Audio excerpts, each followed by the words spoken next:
Thank you so much for joining us. Like I said, this is going to be recorded, so we will send this out afterwards as well. If you have any questions, concerns, by all means, please let us know. You can always get in contact with us anytime. If you have any questions, if there's anything going on, let me know. Feel free to drop it in the chat. If you guys aren't able to hear me, see the presentation, just go ahead and give me a shout. So we will get started here today.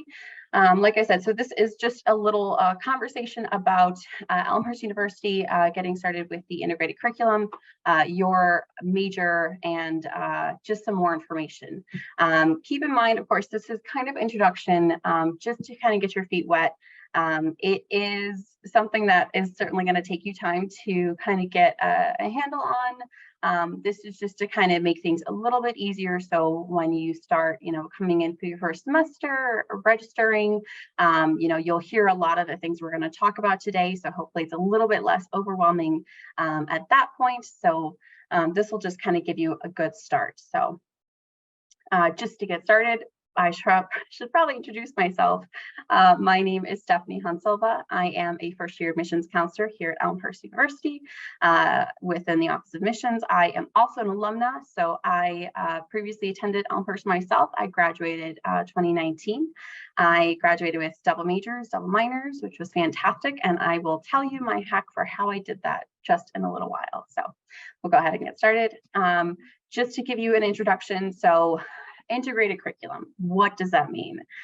Basically, it is what we kind of come to terms with, basically our general education requirements, right? Our gen eds, as you may come to know them. So basically just ensuring that our students have a well-rounded education. Obviously, you are going to college, you want a focus on your career path, what you're looking for, but we want to make sure that it's not just one focused area. You want to have a little bit of everything so that you have those skills to ensure that when you are, graduating at the end, you are ready to kind of confront the next phase of your life. So that's just kind of a broad foundation for what you're going to be building here at your, within your time at Elmhurst. All undergraduate students complete the integrated curriculum, so it is kind of part that is mixed in with everything else. Like I said, general education requirements, just to introduce you to new perspectives, because that is one of the fabulous things about college and education, is that it will change your perspectives, it will challenge them, and just something to kind of get you started on that. So as we get a little bit more into it, what does it mean exactly? What is it? How does it work? We're going to go into this a little bit more in depth in a little while, so no worries. This is just kind of an overview. First year students, you will start with a writing course as well as your first year seminar. So that is really one of the things I love to highlight for students, because your first year seminar course, it is a course that, first of all, the group of students that you're within that course will be the group of students that you're with on orientation day. So right off the bat, you'll be able to kind of meet and mingle with them, bond during orientation, but then also have those friendly, familiar faces for the rest of your first semester here at Elmhurst, which really makes things easy and a little bit more comforting when you're coming to your first classes, and everyone's kind of, unfamiliar faces. If you go to your FYIS class, you're going to know who those kids are. You're likely going to be bonded with them and hopefully have friends with them as well. So you will have that first year seminar course. So not only is it great for that bonding aspect that I like to highlight, but in addition to the academic focus on it, it is also just kind of your first course in Elmhurst. So part of that course will be to make sure that you're introduced to campus properly over the course of the semester, because obviously you're getting a lot of information from us, right? A lot of it comes very, very fast. You're very overwhelmed likely. It can be a little bit intimidating. So the nice thing about the first year seminar course is you'll get it over time. So you will, have different offices from campus come into your class and say, hey, we are the WCPE, here's what we do, or here's the Wellness Center, here's what we do, to kind of give you a highlight and remind you of what resources we have around campus. Spoiler alert, there's a lot of resources on campus. So make sure that, if you have any questions, reach out to whoever you can, and we'll get you connected. We'll make sure that you have access to those things. And then, of course, then you will be working through the proficiencies. Some of those proficiencies are things that you will have already completed potentially. And of course, you'll get a sense of this before you sign up for your advising date, so no worries on that. And then go through your experiential learning courses, and then senior capstone to kind of cap off everything together. So just to give you an idea from the undergraduate side of things, we do offer a few different undergraduate degrees. So you do have a little bit of options in terms of what you're looking at.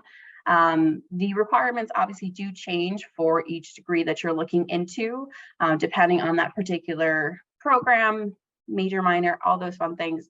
But the base is that it will be 32 units of credit, which is 128 semester hours. You'll hear those interchanged a lot. Again, I'm sorry, I know it can be confusing, but really all you need to know is that you'll get information about these things later on. So that basically, that 32 credits, those will be broken out between the integrated curriculum courses, right? Your general education requirements, courses that will fulfill your major, your minors, and then elective courses as well, of course.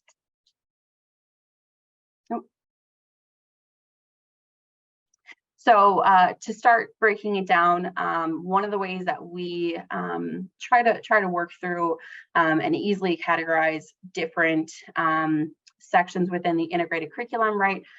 Different things that you'll have to fulfill is we have the broad interdisciplinary, areas focused around specific objectives. So we call those areas of knowledge. You'll also hear them called AOKs. So know that that is something that you'll start to get familiar with. You'll hear it more and more throughout your time at Elmhurst. When you're picking classes for the semester, you'll probably want to look at, okay, what other areas of knowledge or AOKs do I have left to fulfill? So this is just kind of an overview. Like I said, you'll have 9 different areas you will have to fulfill. So it ranges a little bit, kind of goes through, again, so you get that well-rounded education and feature of things. And the nice thing is that it is, anytime you're registering for courses, you'll see what courses will count for what. You can also plan ahead, which makes things a lot easier. So you're not, trying to keep track of everything all at once. But to go into it a little bit further, of course, this is a lot of hefty, detailed information. You're not required to know it. But in case you're wondering, why are you making me take these courses? Well, here are some of the learning outcomes really that are the reasoning behind us incorporating this into the curriculum, right? So there are different sections of the outcomes that these AOKs are kind of grouped together. So for interpretation identity, right, we have inquiry into ethics and justice, religious studies and context, literature, and fine arts. So you can see kind of through there the different learning outcomes and objectives that are listed. So of course, these courses, these AOKs, the areas of knowledge, they are applicable to a variety of courses. So, for religious studies, for example, it's not just one course that you have to take. There are several different courses available that will count for that. Which gives you that freedom over your own self to know what you're looking into, what interests you, but that will still be able to fulfill that requirement and, get you that much closer to graduation, of course. So that is just a little bit of information on that. Then we move on over into, computer wants to work here, societies, individuals, and cultures. So underneath here, we've got our historical analysis, social political analysis, and cognitive behavioral science, of course. And again, like I said, these will cover a lot of different things. Sometimes you can also see courses that will count for multiple areas of knowledge or have different tags associated with it as well. So it does depend certainly on the course that you're looking at, depends on the term, depends on what's available. And then lastly, we have natural science. So here you've got your physical science, your life science, chemistry, biology, those kinds of things. as well as the learning outcomes underneath there, what you're looking into overall for the course, what you are trying to ensure that you walk away from with a little bit more knowledge in those areas, even if you don't plan on finding, career in science. You'll still want to have those outcomes, that you learn throughout your time to have those skills. So now we'll go into tags, which is another thing. So, like I said, it's just kind of another part of our integrated curriculum. It is our skills and value tags. So these are just a few more. So we've got our oral communication, quantitative reasoning, writing at 300, 400 level, information literacy, global engagement, domestic engagement, and then engaging social responsibility. So like I said before, oftentimes you'll find courses that will count for multiple things. So you may find a class that counts for an AOK as well as a tag. And then you can kind of go from there to see which areas, which skills you still need to kind of check off your list in order to graduate, make sure that those are taken care of. Next, we'll go ahead and talk about proficiencies. So for our proficiencies, this is something that you will kind of get a little bit more information about soon enough if you haven't already. Oftentimes when you come into Elmhurst, you'll give us your information, obviously. So some of these proficiencies can be fulfilled in advance. So if you've taken an AP test and have passed with a score of 3 or higher, that sometimes can fulfill some of those proficiencies. Or for example, for our world language proficiency, a lot of students will be able to knock that out by completing 2 or more years of the same language in high school, of course, with a grade of D or higher, or 1 year of language in a college setting. So these are just kind of an overview of some of this information. Now keep in mind, this is also detailed on the website. If you have any questions, reach out to either your admissions counselor, or once you're here on campus, you can reach out to our advising department as well for more information on exactly how to fulfill those proficiencies. But those are just kind of a base level for writing, math, and world language, of course.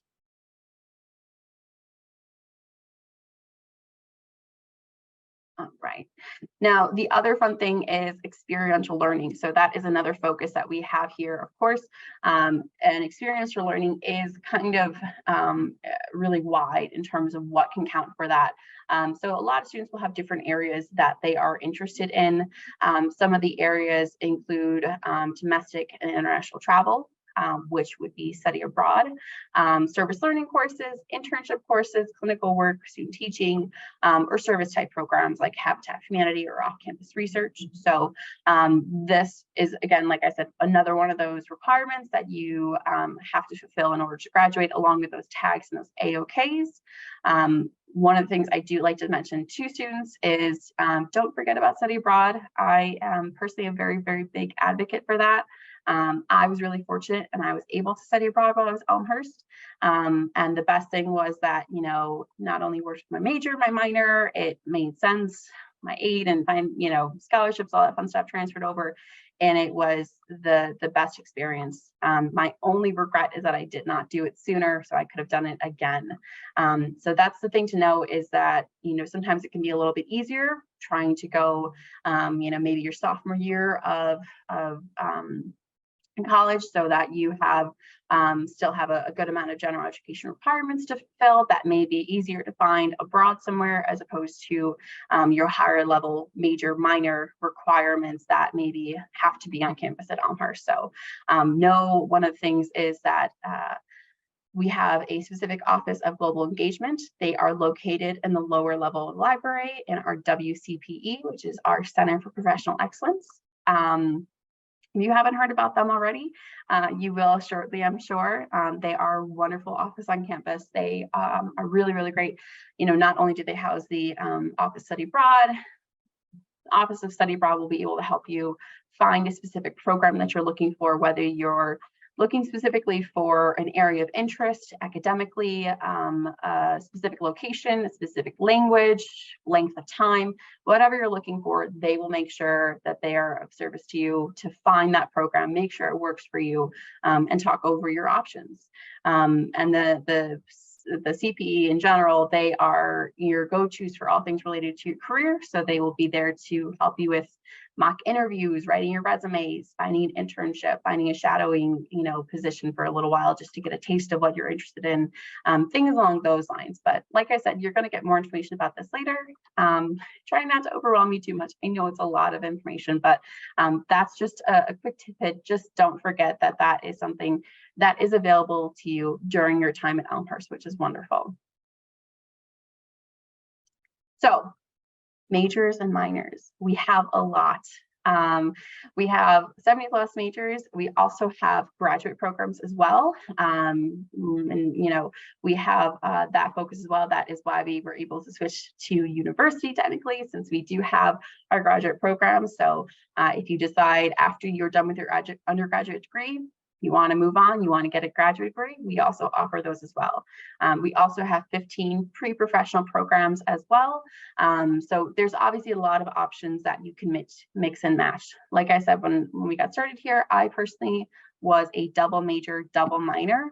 And I know that sounds really scary and kind of intimidating, and I promise it wasn't. It worked out really well. I was able to really plan ahead and find courses that maybe double dip for things or counted for this major and that minor, things along those lines to make sure that I was making the most of my time and, taking courses that were going to, be beneficial on multiple levels. So know that you have options, and it's always great to explore. That is one of the nice things about the integrated curriculum is that you'll get a taste of a little bit of everything. So maybe you had no idea you had an interest in psychology, and then you had to take a course for the general education requirement, and now you picked up a major or minor in psychology.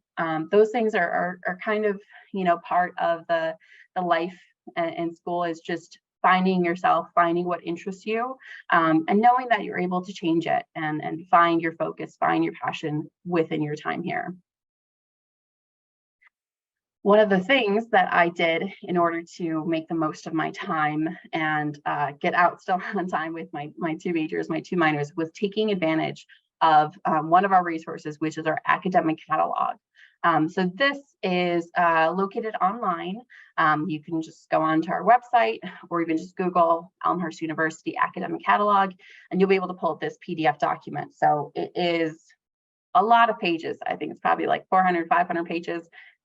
If you want to read it, by all means, that would be very impressive. But I definitely used it just to pinpoint those areas that I was looking for. So in the academic catalogs, you can see it broken down by areas.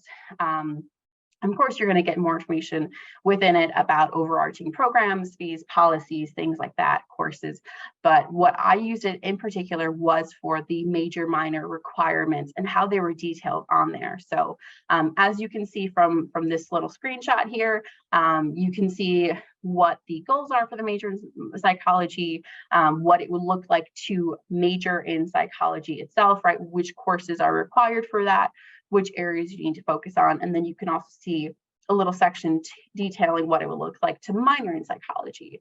So this is a really wonderful tool to use that, I highly recommend if you're coming in, if you're not really sure, maybe you want to add on a minor, maybe you want to add on a major, maybe you want to change your degree. You can have option to do those things. And I would recommend taking a look at this. Or of course, if this is a little bit too much, you can always reach out to your, advisors and get more information on that, have some more one-on-one discussions about what that would look like. But this is one way that you can kind of get an idea of what this potential plan would look like for you if you were to consider that. And then, of course, my pro tip here, for those of you that don't know, if you're looking at this very, very wordy document, I highly recommend using the favorited shortcut, which is Control and F to pull up a little search tab.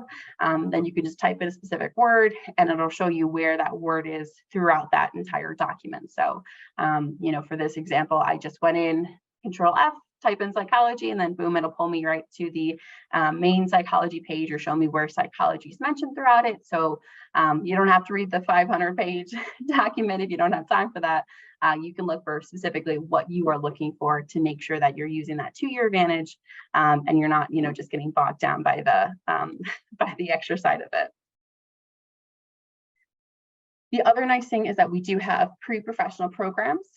So if you're looking for a specific area within these, we do offer a variety of those. So actuarial science, chiropractic, dentistry, engineering, law, library science, medicine, ministry, occupational therapy, optometry, pharmacy, physical therapy, physician assistant, podiatry, and then veterinary medicine. So they are options as well that you can focus on and use during your time here at Elmhurst. The nice thing is that they have really wonderful landing pages on our website. So if you want more information, if you haven't heard it already, check out our website. There's a lot of information on there. Or if you're not really sure to find it, reach out and ask for help, or use that handy dandy search bar and search for whatever you're looking for in particular. So as an example, I just went ahead and copied down the page for pre-dentistry. So you can see on this section, it does kind of show some typical questions that students will ask that may help to give you a better sense of maybe what this offers. What should you major in? What are the courses? What about advising? Things along those lines, and then additional resources. So each page is different for each of those programs, but each page will have their own individual resources to give you more information, make sure that you're getting in touch with the right people for additional questions, for additional concerns, so that those are answered. So that was a lot of information, right? Now, the most important question is, how do you keep track of all of that? Now, we're talking about everything, all your requirements for graduation, your areas of knowledge, your tags, service learning, your major requirements, your minor requirements. It is a lot to keep track of. If you want to do it by pen and pencil, I applaud you. I could not do that myself. So I personally used one of our tools here, which is our progress tool. So when you start your semester, you will find that self-service will be your go-to portal for all things, basically that we're looking at courses, tracking your current progress, planning for your future, all those kinds of things. Now, the self-service portal, you can find that by logging into your My Elmhurst portal. And you'll see our logo on there, self-service. So on there, you'll register for courses. Like I said, track your current progress under the planning section. You can also see what it would look like if you wanted to switch majors. You can pull up that as well and have it automatically populate and pull in your current progress to see what maybe is already counted for things and what would still be remaining. It does show you that really nice graphic at the top where it'll show you the progress, your total credits, what you are still remaining, where you still need to take that, your GPA, things along those lines. This is just a sample from one of our students, just to give you an idea of kind of what this looks like. It's just a quick snapshot. Now, this, of course, is just kind of the top section. Underneath it, it'll go through each individual section. So each area of knowledge, and it'll say, have you fulfilled this? Or are you planning to take this? You can put in courses for when you're planning to take them. You say, maybe I don't want to take that religion course quite yet. Maybe I want to take that my junior year because it'll work out better. Great, you can put it there. So you can see which requirements you have planned out, which ones you still need to create additional space for, additional time within your plan. Don't forget, as part of our Elmhurst, students, you do have access to J-term courses, which is wonderful. It is something that is a particular, something particularly special about Elmhurst. Not a lot of schools do it. So in between fall term and spring term, we have a special term that we call J-term, January term. So during that time, you are able to take a course that is included in the price of tuition for the year. It is an accelerated course, so it's one course that you'll take from the start of January to the end of January, and then you'll have that opportunity to sneak in that additional credit to make sure that you're making the most of your time. But of course, it's not required. So if you decide that you would rather enjoy a nice long break and take a breather, or some students work instead during that time, that's also an option as well. But it is nice to know that it's not only included in tuition, but it's another way to keep you on top of things, keep you on track for your goals when you're planning on graduating, of course. So those are other things you can factor into this plan to see, okay, here's the major I'm looking at. If I was to take, a regular load of classes, fall and spring semester, Here's what it would look like as compared to if I also threw in a J-term course, then maybe I can sneak in this additional course that I want. Things along those lines that will help. So now we are just going to go over some of the questions that we got beforehand. One of the questions on the form itself was if you wanted any additional questions asked during, answered during this Q&A. So starting off at the top, so somebody had asked what the process is to switch your major. So switching major, minor, degree, anything like that, you would just go specifically to our Office of Advising. They also have forms online available. So you can go there anytime to change, like I said, your major, minor, degree type or advisor, and they'll be able to help you. As I said, I graduated with double major, double minors, but I came in with just one major. So I definitely went to the Office of Advising quite a few times over the years, and they're a really wonderful and very helpful resource for you guys to have. Somebody else had asked, since the integrated curriculum is just general courses, how will you know if your dual credit or AP courses count for something? That is a great question. You will know that before your advising appointment. So basically, you'll submit your materials to us.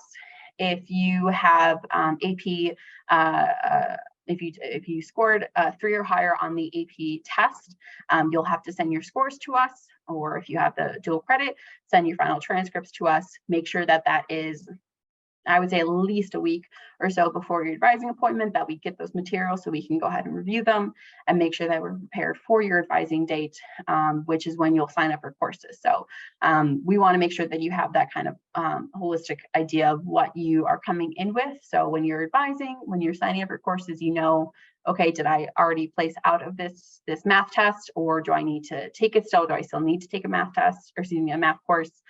Things along those lines you'll want to know. So make sure that you're submitting those materials. If you have questions about whether or not you submit those materials, if we receive them, of course, let us know and send us that information. Get in touch with your admissions counselor, or of course, you can ask questions during the advising event itself. Next question is information on environmental science. So as I said before, we have a lot of information on our website. If you're looking for specific things, I would highly recommend taking some time just to poke around there. If you go, underneath our academic section, you can pull up all of our majors and go to each particular major landing page. From there, you'll find additional resources, additional information, things along those lines that will kind of help to get you started with some of those questions that you may be wondering, or just more information about where you can get more information, who you can talk to have a better conversation about what that will look like. The other question was summer in-person tour of campus. So you are also welcome to schedule an in-person tour with us or an appointment. If you just go to our website, again, broken record here, I'm sorry guys, you can find our little section to schedule either an appointment with us, a tour of campus. We have a lot of different events and things like that, of course, that you'll hear from us, or just reach out to us. So give us a call, reach out on our website. Those are available to you. We do have a lot of different options so that you have access to not only get comfortable with the campus, have a tour of it, but also meet with our admissions staff to answer any questions or concerns that you have. Make sure that you're feeling prepared for the start of your semester. Will adding a major or minor add more costs? So that is a good question. It's a little bit tricky because it's not specifically, right? So you're not specifically charged to add a major or minor. However, it would depend. What you are charged for is tuition, right? So comprehensive full-time tuition is based on a course load of our full-time course load, which is 12 to 19 semester hours, 3 to 4.75 credits. So, if you're able to squeeze in an additional major or minor within that time that you'd already have planned, then no, it's not necessarily going to cost more. But of course, let's say you are a senior and you're like, hey, I want to pull on a major in science, and I am I'm an art student, and I don't really have much background in science. You would then have to take all those additional courses for the science major that maybe don't overlap with any of your other majors that would take things would take a little bit longer to fulfill those. So that is why I say it does kind of depend, and certainly not impossible, but if you're looking to add additional things, majors or minors, it is in your best interest to reach out in advance, get some help, and just plan ahead to see what that is going to look like for you to fulfill that major, that minor. So, as you're working through the integrated curriculum, you can say, hey, you know what, if I take this course, it'll count for this major as well as that major or minor, or vice versa. I know when I was going through looking at my degree various times over the years, I would say, hey, if I take one more psychology course, I can pick up a minor in sociology. Wonderful. If I take one more science course, I can switch from a bachelor's of arts to a bachelor's of science. Things along those lines. So it does take a little bit planning ahead of time, unfortunately, and that is a little bit frustrating, and I understand that, but know that you have help available to you to work through those things and answer those questions. Other question we got was, how many courses are freshmen typically enrolled in? Typically 3 to 4 classes. Like I said, that is kind of the range for traditional, full-time, being a full-time student, 3 to 4 courses. Of course, if you go over that, you would need specific permission to overload yourself. It is also an additional fee, things along those lines, but that is kind of the baseline, and that's for fall and spring. Like I said, J term is just one term, a one course term. All right, and now we'll go to some other questions. We've got some more in the chat here. So can you double major and double minor? Yes, you can. I am living proof that you can. It can be a little bit difficult sometimes, but like I said, with planning in advance, you definitely can do that. Do you offer professional programs for environmental science? That is a great question. I'm not really sure. I would have to go back to look at our slides. But like I said, you can find that information online on our section for pre-professional programs and find more details about the pre-professional programs that we do offer, or even look underneath just our general major areas for information about environmental science and what that program has to offer. All right, I will choose electives in which I'm interested in, or what advisor will recommend only those. So it is kind of a little bit of a mix. I think you're asking whether or not you choose your courses or if your advisor chooses them. So it is usually a collaboration between you and your advisor. You can look ahead of time to say, hey, I pre-planned this and I said, I would like to maybe pick up a minor in this area and work it in with my major here. So I'm going to take these elective courses or these integrated curriculum courses to make sure that I can hit both of those. Of course, at the end of the day, it's your decision what courses you take. You have a variety of options each semester and they vary. Some courses sometimes are only available certain semesters, right? So sometimes courses will only be available fall semesters or only spring semesters.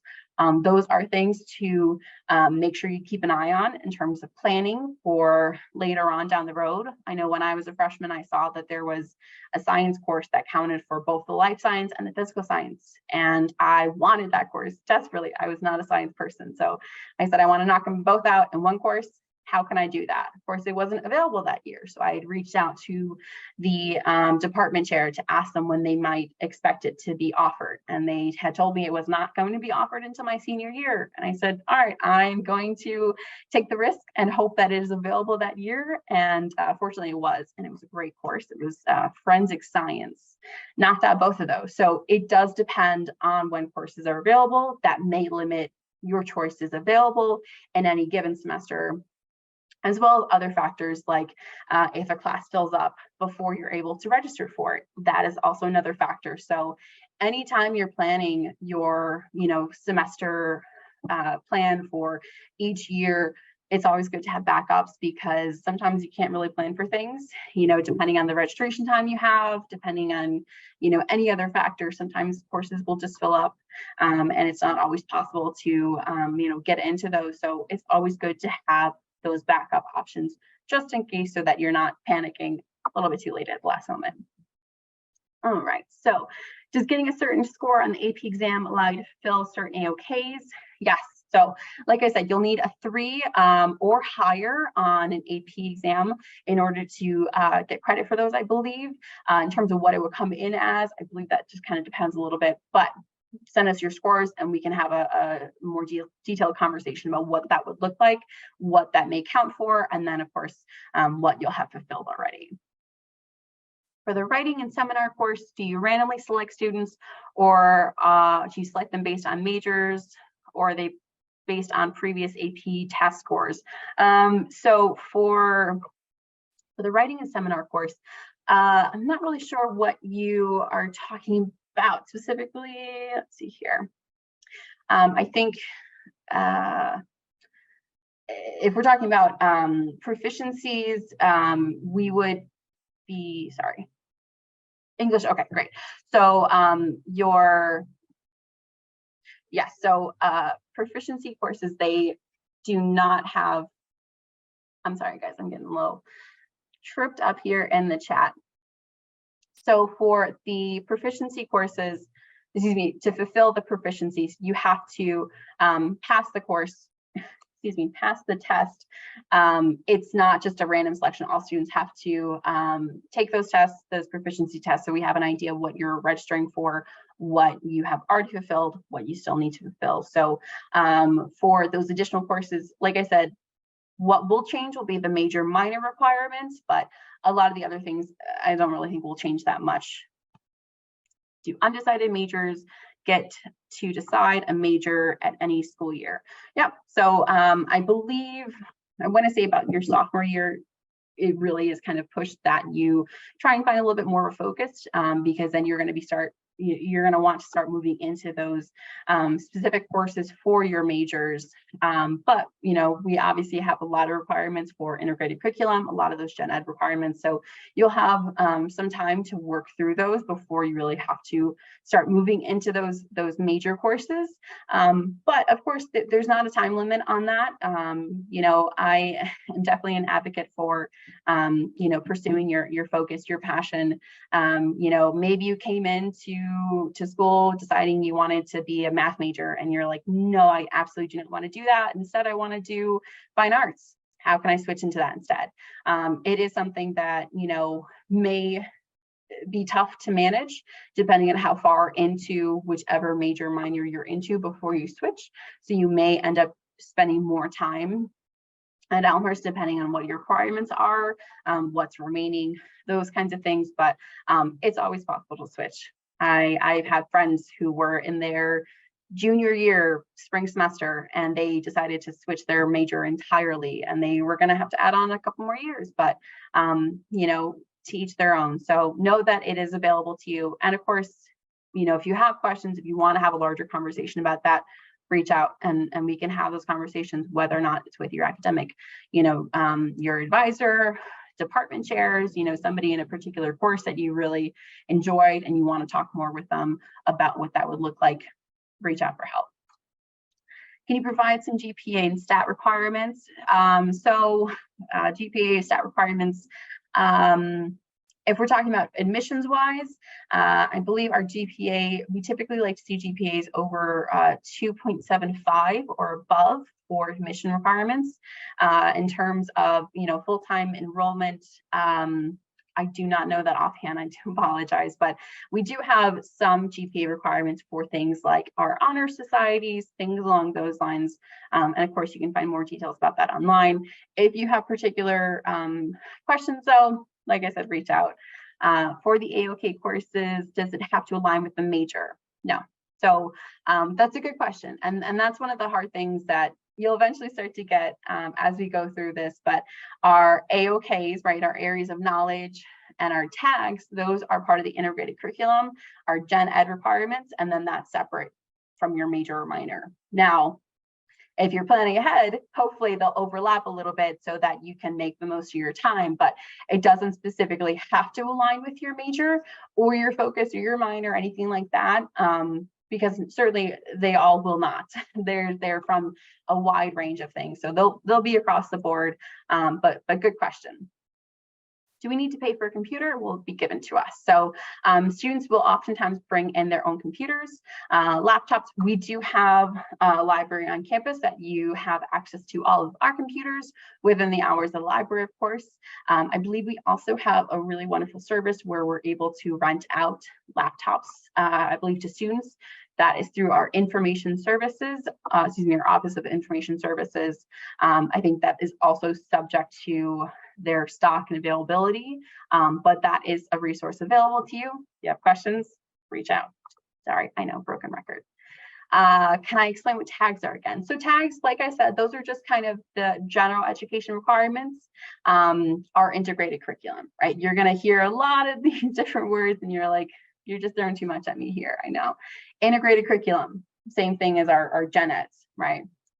And how we break up our gen eds to get a better sense of where those requirements are and how they're broken up, right? We have our AOKs, our areas of knowledge, and then our tags. So those are typically more focused on skills. So those are like our oral communication, our quantitative reasoning, things like that. But again, I hope that this isn't too overwhelming. You're certainly not going to be retested on this or anything like that. It's not a one and done. You're going to continue to get information about all these topics throughout your time here at Elmhurst. This is just kind of an introduction to get you used to hearing these phrases, hearing these terms, so that when you come to your advising appointment and you start hearing these things again, you say, hey, I've heard that once before. That sounds vaguely familiar. Tell me what that is again, right? And maybe by your senior year, maybe then you'll have it down. And then of course you'll be done with it, right? So it doesn't matter. At least that's the way I found it for myself. So don't worry about it. You'll get more information about it later, but just to know, tags are what makes up our integrated curriculum, which are our gen ed requirements. So English or math proficiency test, does it bring any effect on our courses or is it just normal? So kind of yes and no. So depending on where you place into those proficiency tests, it will depend on which courses you're able to take, right? So if you, let's say you bond the math proficiency test, you may be placed in a lower level math as opposed to a higher level math. Now, if you are a math major, that may affect how many courses you're having to take, how many courses you have to take in order to get those prerequisites done before you can start taking additional courses that are higher up. But if we're just talking to fulfill a proficiency, then it'll just change which level course you're placed into, basically. So don't worry about it too much. It'll just depend.